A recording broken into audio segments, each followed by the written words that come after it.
The ultimatum. The stars had always called to humanity. For centuries, they had been points of light to navigate by, objects of scientific curiosity, and the stuff of dreams. Now, 300 years after the first colony ship left Earth's atmosphere, humanity had spread across 17 star systems, each one a testament to human perseverance and ingenuity. The Arcturus colony represented the pinnacle of human achievement, a sprawling metropolis built within an asteroid belt, harvesting resources that Earth had long since depleted. Its orbital platform served as humanity's unofficial diplomatic center, where representatives from various human settlements would gather to discuss trade agreements and mutual defense. It was here that humanity first encountered the galactic hegemony. Their ships appeared without warning, massive vessels that dwarfed humanity's largest cruisers. They moved with a fluid grace that defied their size, arranging themselves in a perfect geometric formation above Arcturus. Scans revealed technology far beyond human understanding, power readings that made Earth's fusion reactors look like children's toys. Commander Elena Reyes stood on the observation deck of Arcturus Station, her dark eyes fixed on the alien formation. As head of Earth's interstellar defense force, she had spent her career preparing for this moment. First contact with an advanced civilization, but all her training hadn't prepared her for the scale of what now faced them. "They're hailing us," her second-in-command, Major Hiroshi Tanaka, reported. His usually stoic face betrayed a hint of nervousness. "Put them through," Elena replied, straightening her uniform jacket. This was history in the making. The holographic display flickered to life, revealing a being that resembled an upright praying mantis, nearly 3 meters tall.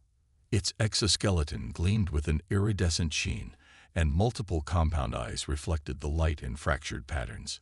Humans of Earth and its colonies, the creature's voice was surprisingly melodic, transmitted directly into their minds rather than through conventional audio. "I am Supreme Arbiter Vexillar of the Galactic Hegemony. Your species has been observed for some time." Elena stepped forward. "We welcome peaceful contact with—" "Silence," Vexillar interrupted. "Your welcome is irrelevant. The hegemony has ruled this sector for 30,000 of your years. Your rapid expansion has been noted and deemed unacceptable." A chill ran down Elena's spine. This wasn't first contact. It was an invasion. "Your technological progress is concerning," the Arbiter continued. "Particularly your recent advances in quantum computation and dark energy manipulation. Such technologies are restricted to senior members of the hegemony." Elena glanced at Hiroshi, who subtly shook his head. The Arcturus quantum array was supposed to be a secret, humanity's breakthrough into a new era of scientific understanding. "The hegemony offers you a choice." Vexillar's mandibles clicked softly. "Submit to our governance and provide annual tribute of resources and technology, or face immediate pacification. Your species will be permitted controlled development under our supervision." "And if we refuse?" Elena asked, though she already knew the answer. "Extinction is the alternative. You have 72 Earth hours to decide. We expect your surrender and first tribute payment by then." The transmission ended abruptly, leaving the command center in stunned silence. "Get me direct links to Earth Central Command and all colony governors," Elena ordered, her mind racing. "And find Dr. Isabel Chen. If anyone can make sense of their technology, it's her." News of the ultimatum spread rapidly across human space. Panic gave way to outrage, then to grim determination.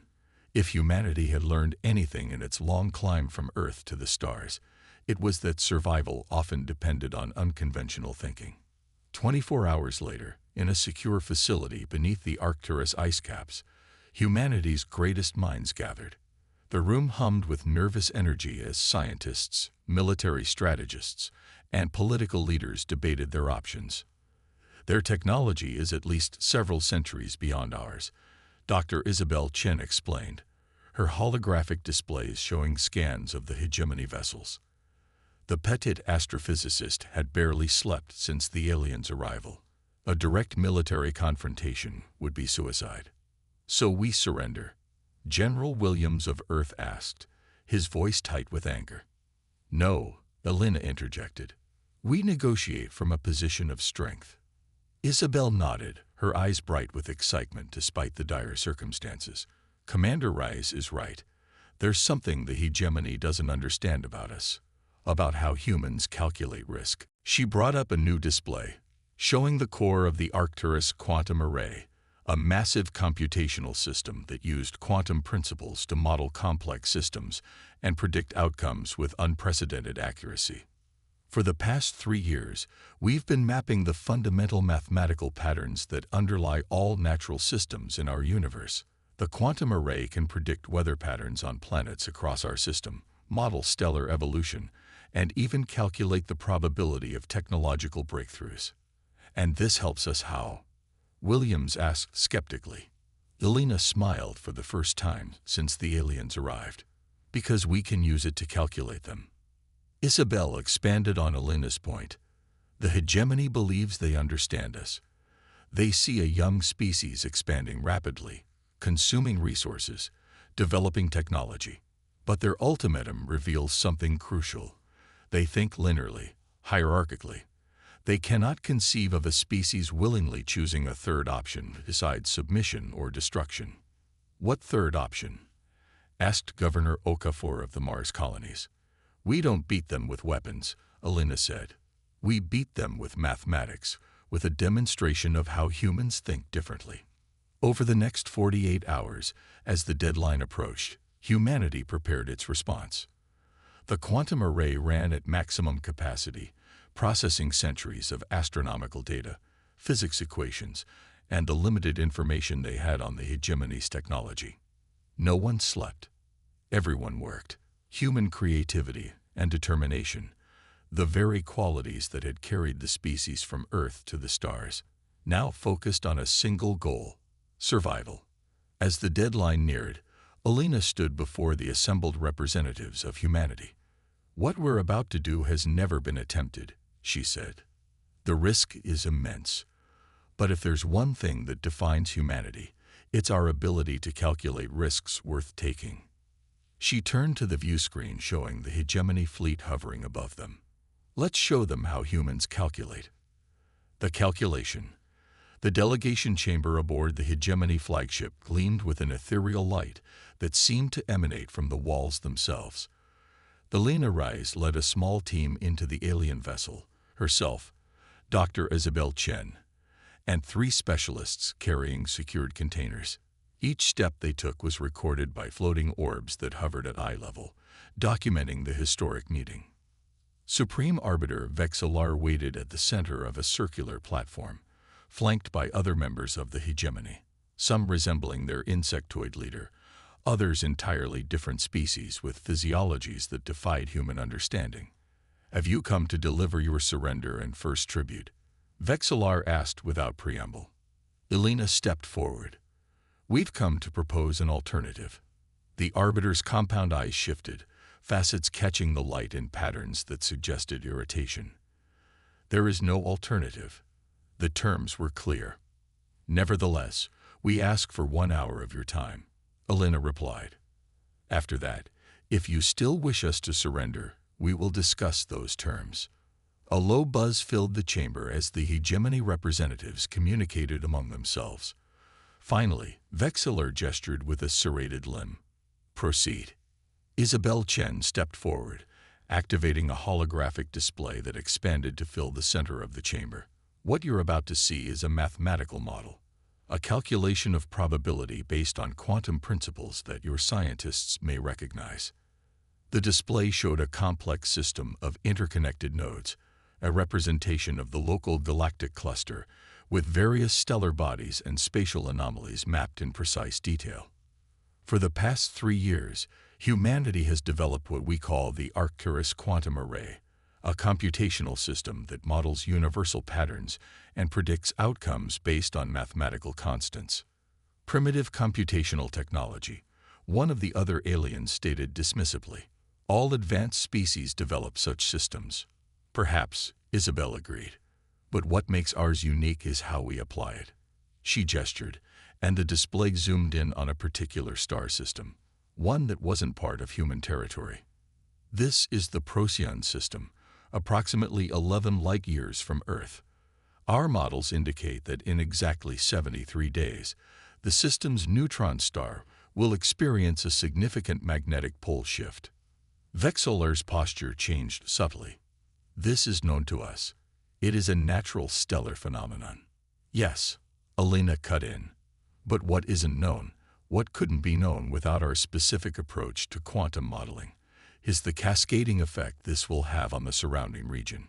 The display shifted again, showing a wave of gravitational distortion emanating from Procyon, affecting nearby systems in a complex pattern that rippled outward. We call this a quantum resonance cascade, Isabel explained. When it occurs, it will temporarily disrupt certain types of faster-than-light travel and communication within a 30-light-year radius. The chamber went silent. Even without understanding alien body language, Alina could sense the sudden tension. 3 of your major supply routes pass through this affected region, she continued, including the one that services your largest military shipyard in the Sirius sector. Vexillar stepped closer to the display, mandibles clicking rapidly. This is speculation, a primitive attempt at deception. Isabel smiled. We anticipated your skepticism. She nodded to one of their team members, who opened a container revealing a small device. This is a quantum beacon. It will transmit real-time data as the Procyon event occurs. But more importantly, we've brought something else. The second container was opened, revealing what appeared to be a small obelisk made of dark material that seemed to absorb light. This is a quantum resonance shield, a device that, when properly calibrated, can protect a vessel from the effects of the cascade. We've only managed to build 3 so far. This one is yours. The revelation sent a wave of clicking and buzzing through the hegemony representatives. Alina could see calculations happening behind those alien eyes, not just mathematical ones, but political ones. You offer this freely? Vexillar asked, suspicion evident in their tone.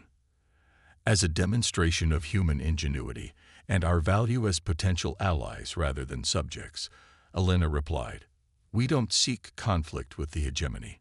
We seek recognition. For several tense moments, no one spoke. Then one of the other aliens, a being that appeared to be composed of shifting crystalline structures, addressed Vexillar in a language the humans couldn't understand. After what seemed like an intense debate, the arbiter turned back to them. Your species calculates differently than any we have encountered, Vexillar admitted. Most young races, when confronted with a superior force, either submit or fight futilely.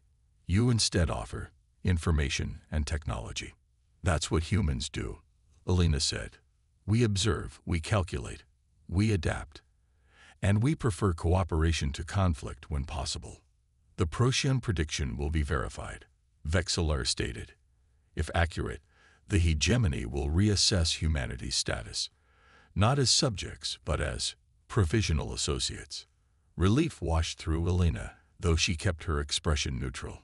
It wasn't a complete victory, but it was a start, a foundation from which humanity could build. There is one condition, Vexillar added, the Arcturus quantum array. The hegemony requires access to study this technology. Limited access, Alina countered immediately, under joint supervision. The array remains under human control. Another round of alien deliberation followed. And finally, Vexillar extended a limb in what appeared to be a gesture of agreement. Acceptable terms. The ultimatum is suspended pending verification of your Procyon prediction. As the human delegation departed the hegemony flagship, Isabel whispered to Alina, 73 days. The calculations are solid, but still. I know, Alina replied quietly, but it was the only play we had. The hegemony understands force and hierarchy. We needed to show them something they didn't understand, human creativity and cooperation. Back aboard the Arcturus station, humanity's representatives gathered to hear the outcome. When Alina explained the agreement, There was a mixture of relief and apprehension. So our survival depends on a mathematical prediction coming true? General Williams asked. Our survival has always depended on our ability to calculate, adapt, and work together, Elena replied. That's how we reached the stars in the first place. In the weeks that followed, humanity prepared. The quantum array continued its calculations, refining the Procyon prediction. Ships were positioned strategically throughout human space, equipped with the remaining quantum resonance shields, and humanity waited.